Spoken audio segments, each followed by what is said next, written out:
power should not be restricted to only 5 nations, nor should it be absolute. There must be a mechanism in this House for the General Assembly to challenge a veto. No single nation should be able to exercise an absolute veto to serve its own interests in a dispute. In 1995, during the 50th anniversary of the United Nations, Nelson Mandela stood in this very spot, and he said, "The United Nations has to reassess its role, redefine its profile, and reshape its structures.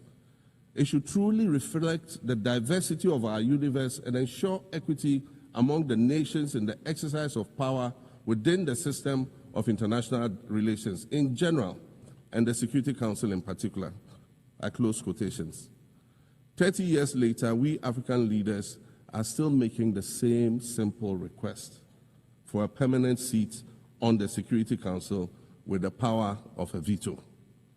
So today, Madam President, I stand here in this exact spot and ask the world, if not now, then when?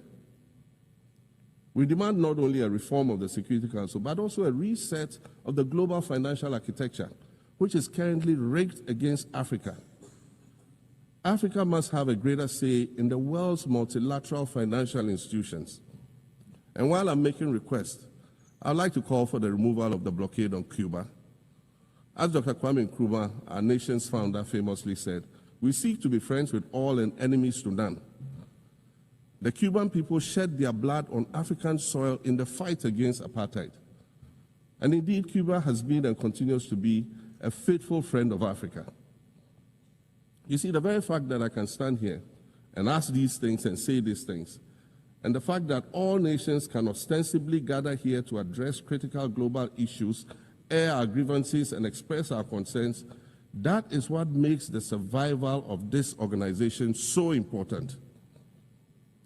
In every old city or village, you will find a town square, or a courtyard, or a plaza that once served as a gathering space for the citizens of the community and their leaders.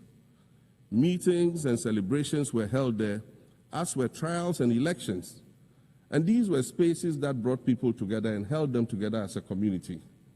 Sadly, time and technology have eroded these spaces.